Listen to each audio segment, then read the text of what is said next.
Greetings. It's Eric Backer, the naturopath from New Zealand. Thank you for coming back, looking at my channel. I always appreciate that. How your job choice, stress and noise pollution can play a role in your gut health. I've traveled quite a lot. When I think back of all the years I've attended different conferences in Europe and in the States and both in Australia and New Zealand.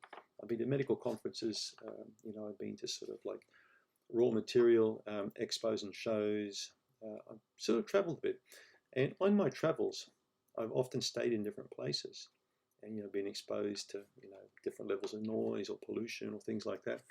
And I can tell you now, it makes a massive difference where you live in terms of your gut health.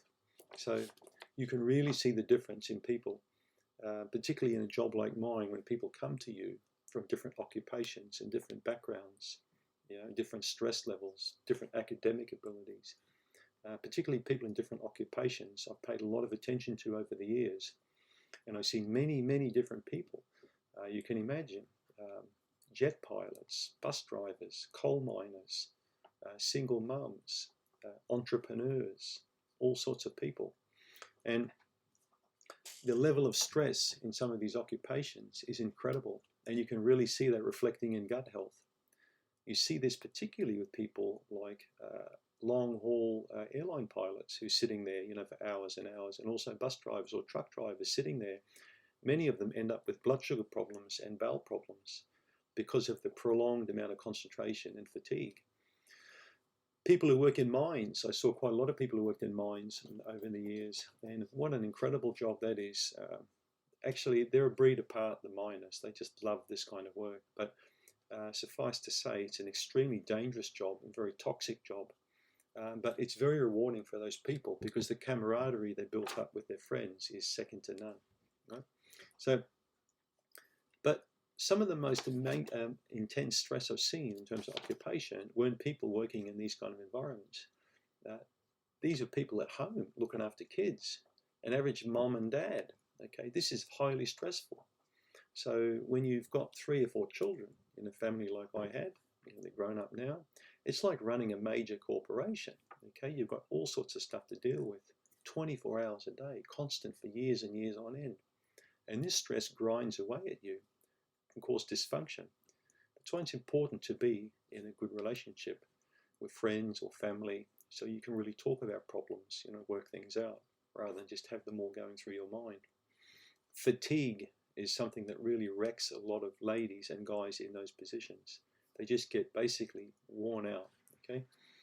And the stress, I haven't even started discussing this topic of stress yet on this YouTube channel. That'll be coming up soon. We're going to make many videos on stress, on how stress affects you, the different physical and psychological and emotional effects of stress.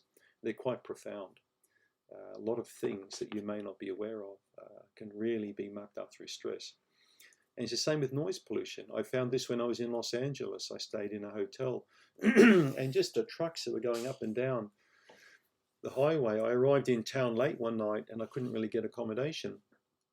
And my partner Tracy and I stayed in a hotel, and I didn't like it. Lots of homeless people walking around and lots of noise, and couldn't sleep that night, and I felt really stressed out.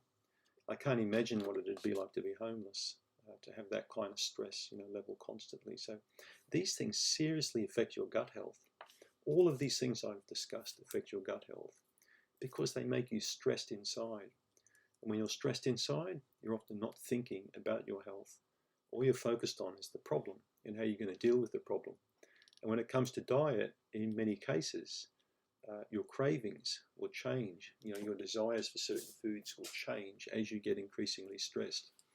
There's no doubt about it. If you look at a lot of companies that deal in takeaway food, they know that people, often their best customers, are the most stressed customers. You don't find people usually that are very happy and healthy that are going to eat breakfast at McDonald's most days. Okay, if you go there and have a look at the drive-in line and you see the type of person there, they're usually quite sad people. And I feel quite sorry for a lot of people in that situation. But again, as I've said previously, it's about time management. It's about cooking food at home, organizing your time, exercising more, drinking more water, and slowly getting away from this kind of a lifestyle. And that will improve your gut health. Good gut health comes with good emotional health too, in many cases. People that are emotionally balanced and very happy often have got good gut health. Similarly, people with a lot of mental health issues often have major gut issues. So there's a huge connection between the gut and the brain, but also the emotional part of the person. And of course, I look at people like my poor old dad, who's no longer with me, very emotional guy, eating food, a gallon of ice cream for lunch, a whole packet of cookies for a snack. Is it any wonder the guy had candida problems? He had a lot of emotional baggage. And the way to deal with that, instead of booze, was biscuits. Now, a lot of people have that, all right? So don't be in a position where you have these emotional problems you can't deal with. So you go to the refrigerator.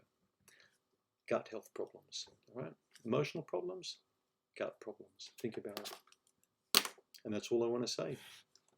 Thanks for tuning in.